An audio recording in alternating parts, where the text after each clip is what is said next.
2023 is approaching faster than an Elon Musk bad idea tweet. As the new year is staring restaurateurs right in the face, so is all this new technology. It's overwhelming. In this episode, we'll be talking about digital trends and tools that should be top of mind in 2023 to help you stay up to date and even ahead of your competition. This is episode 9. Let's go!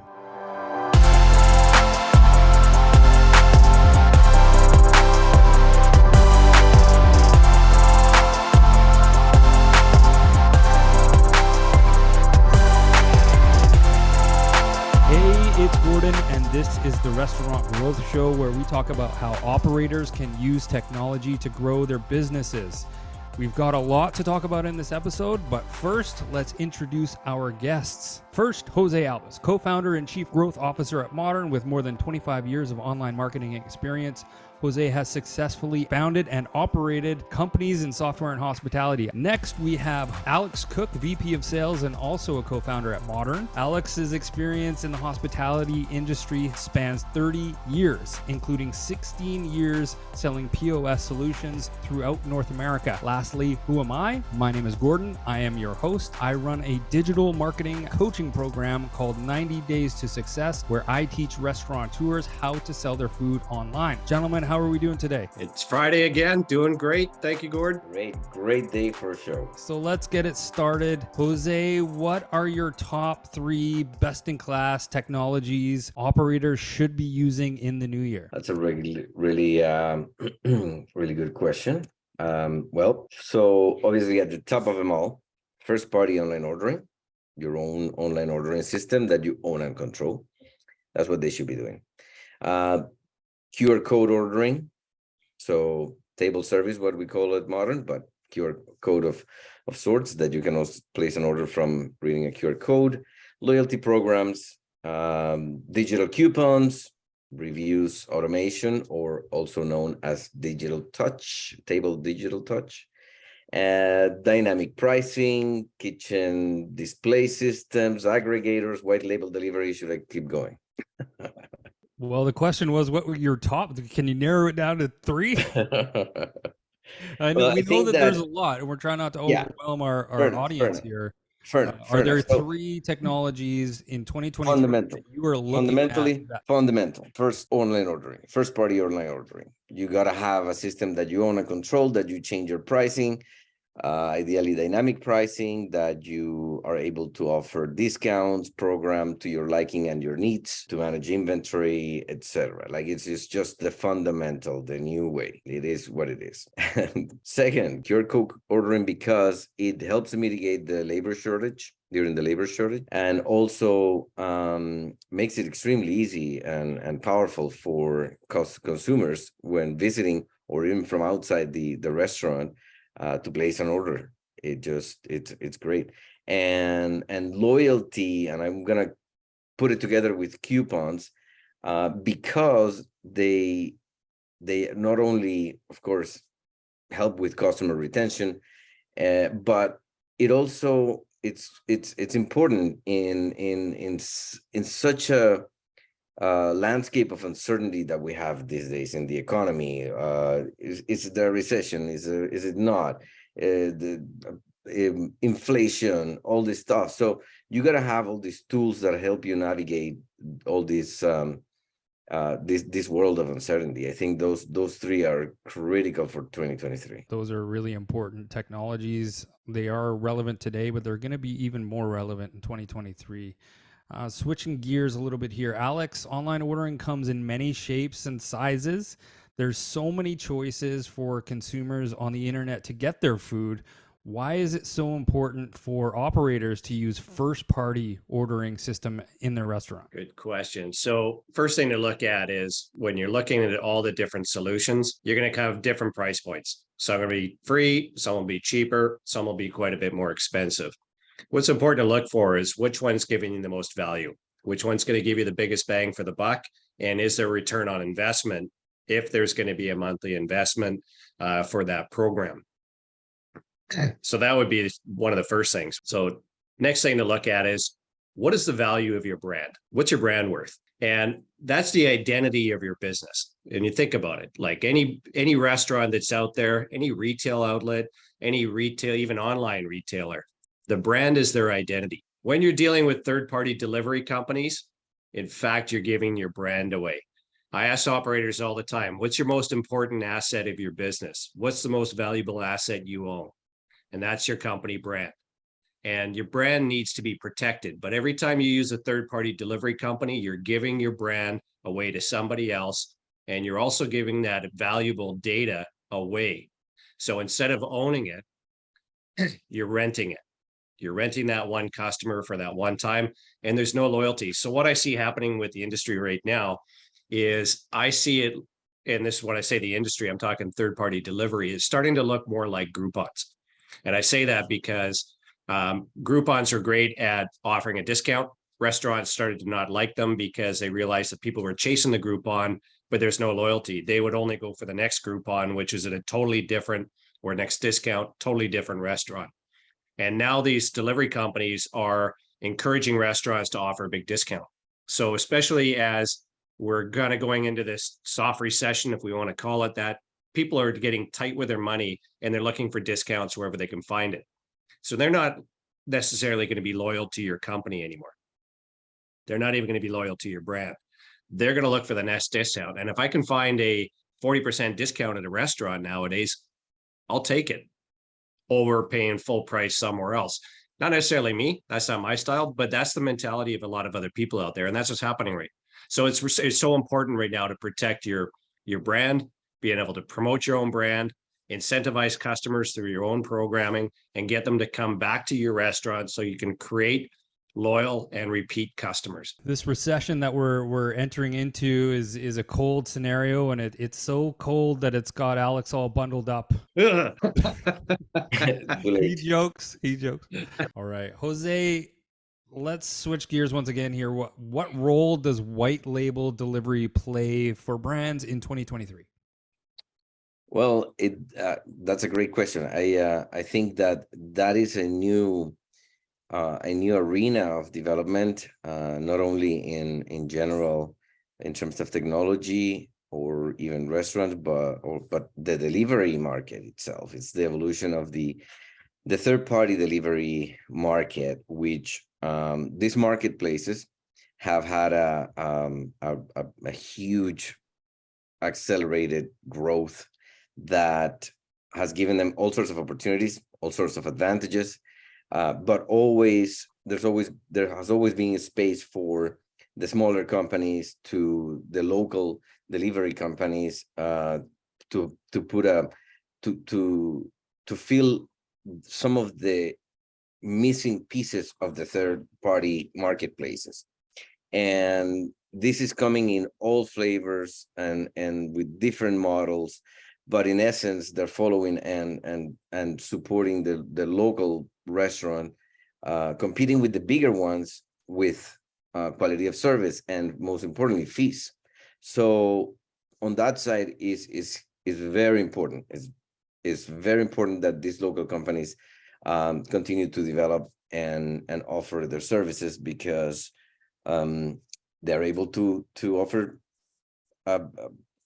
fees that are not as high as a third party that have imposed themselves in the market and taken over it. And now they're fighting themselves, big giants competing with themselves, that they're doing their thing, but then this has allowed for the small delivery companies to actually offer a service that it's much feasible. So the beauty about that is that, as technology never stops, it's giving the opportunity for them to get together through technology and be able to collaborate and build a network of local companies in multiple ways that are able to be offered almost at the same time. So these there are technologies the same that, like we saw, put your third parties into one tablet. Now we have put all of these locals, put all of the third everything into a single tablet, and more services and more pieces. So integrators, aggregators of all sorts of technologies are really key as well. The most important part of this, other than the fees, is that the restaurant and keeps the brand and the customer data, and they actually are able to really take advantage of these services without having to manage a fleet of drivers. That's the advantage. Yeah, I'm really glad that you mentioned aggregators there briefly. Alex, I hear a lot about counter space and tablet clutter in kitchens. Can you tell us about integrators and how they help kitchens in the near future? Yeah, this is something that's coming up a lot more nowadays, is how can I take all these tablet nightmare? There's all sorts of different phrases people are calling it now, but how can you streamline everything so you can bring it all into one order manager and one tablet, and ideally right into the point of sale system? Going a step further, how can you manage all your menu prices through one piece of software, one solution to update all your menu prices, including your online ordering? There's a number of different companies out there. The companies range in price. They range in the POS systems they integrate with. The four big ones that we know that are out there: Otter, Kubo, It's a Checkmate, and Deliverect. I'm sure there's more that are out there, but those are the four main ones that come up on our radar on a regular basis. So when your online ordering can also integrate with the integrator, you're bringing all your digital solutions, all your digital orders into one platform, making it easy to, one, maintain the order, maintain your pricing, and remove all those extra devices that you have on your counter, which remember back in the old days, we couldn't wait for the day where we didn't have wires on our stereo and all our devices and everything we wanted to have wireless. And now we're finally there, but now we're going to give you all these tablets. So now your counter space looks like something that just came from NASA. Maybe not quite, but commercial kitchens aren't equipped to handle this type of hardware, like the wires, the screens, the stands. Let's go a step further too. So when you're talking about ghost kitchens, how do you manage multiple brands coming into your restaurant? And some of these integrators have solutions that make it easy to manage multiple brands coming from one store, one location. Speaking of ghost kitchens, Jose, what is a ghost kitchen model that you're particularly fond of in 2023? I think that there is an opportunity for some kitchens that are underutilized. That is a solution that for me sounds the most attractive. There is pro ghost kitchen creation, which is like, oh, I'm going to invest in this space and I'm going to put 7 kitchens and they're going to do 22 brands at any given time. And I'm going to do an industrial operation that will be able to serve all these different brands. And that's a model. I think that there is also space for some reconfiguration of already established kitchens to be able to expand themselves into other, maybe one brand, maybe 2 brands, like the smaller one. And that way maximize the revenue per square meter that can get produced for a kitchen at any given point. Again, it's another way of mitigating the risks of a potential recession, or any other inflation or anything else. I look at right now the online ordering as the center of the ecosystem. And when they say ecosystem, that's bringing all these different solution providers from point of sale, gift card and loyalty. It could be your payment processing, CRM systems, etc. But what's different with online ordering compared to all those other ones that I'm talking about is that this is customer facing. It's something that you have a lot of control over, and both as a marketing tool, a data acquisition tool, and then taking a look at, is it the best solution for your company? Because a lot of these companies will offer an all-in-one solution: point of sale, gift card loyalty, online ordering. My experience is that none of these all-in-one solutions can do everything well. They may do some things well, like point of sale, but then they do maybe lack in the inventory or the gift card loyalty, or could be online ordering. What we're starting to see now is larger operations. They're looking for something that is best of breed, meaning that they have flexibility. They're not putting all their eggs into one basket. They've got the flexibility to choose the best digital ordering platform for their business, the best point of sale system, and match that with the right gift card and loyalty solution to meet their not just their current needs, but their future needs as they continue to grow. I think that's really important because it sounds nice to have a one-stop shop, but the reality is there's usually something that's important to your operation that they don't do that well. And this is what we're experiencing now in the industry. A lot of these operators that pick and chose a online ordering solution during the pandemic, they've had time, bums are back in the seats, things are back to normal. They are looking for the right solution now to move them into the future. So if they're going to continue with online ordering, if it meets their business model, the question they're asking themselves, is this the right solution? And if not, which one is? And so now there's a lot more knowledge out there than there was 6 months, 12 months, 24 months ago. And so they realize that it's not a one size fits all approach, that this is an important part of their business model because it is additional revenue that comes back to their operation.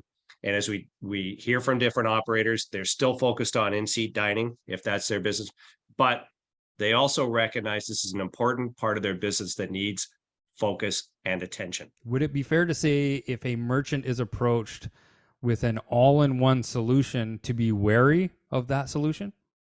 I think it looks great as an offer. It's a one-stop shop, one phone number, the one company to call. But what happens when you want to make a switch? Do you have the ability to switch one part of your product, or are you going to have to switch your whole system, meaning your point of sale, your gift card loyalty, your online ordering, anything else is connected to that? So that's something I would always look at. And you know, when we look at point of sale systems, the ones that have succeeded have always been a best of breed solution. The client exactly what they're looking for, just something real basic. They don't want anything else. But as they get to a point where they realize they're looking for additional features, they're looking for flexibility, they're looking for configuration, they're looking for the ability to have gift cards and promote, and they're looking for a way to use that data. And that's when they start wondering if this is the right solution or not. There's limitations to a really good deal. Very true, very true. And we haven't even gotten into how does a merchant go about marketing their new online ordering and all of the aspects that go into that whole ecosystem. That's the biggest question we get now is, back in the day, it was payment processors. I get contacted by a payment processor a day. They're hounding me. Well, now it's online ordering companies. And the question that I encourage people to ask is, what are you going to do for me? How are you going to help me grow my business? How are you going to help me get customers to come back on a regular basis? What do you do differently than the others? Because everyone's trying to sell me the same thing.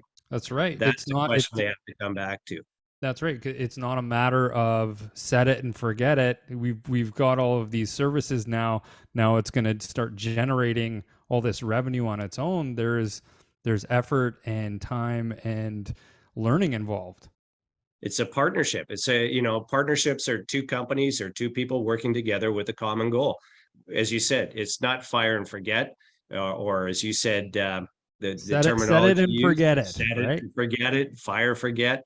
It's a long-term relationship, and we continue to come back and explore different ways that we can help nurture that clientele, that list that you're accumulating, that growing list of customers in your database, and getting in front of customers on a more regular basis. So when they look at all the different restaurants that are out there, they're thinking about you and your brand first and foremost before the guy down the street who's selling a similar or same product as you. This is a great conversation about a merchant's tech stack and what they should and shouldn't be looking for and adding to their business. I think that this conversation needs to continue when we bring up MarTech and the marketing technologies that merchants should be incorporating into their ecosystem. So innovations like the ones we've talked about today present a unique solution for restaurants to differentiate themselves. True, it does take a little bit of time and energy to adopt these systems, but there's a real potential for better food quality, better dining experiences, and ultimately the opportunity to grow your business. I'd like to thank Jose and Alex once again for their insight. Until next week, my name is Gordon. This is the Restaurant Growth Show, and we are out.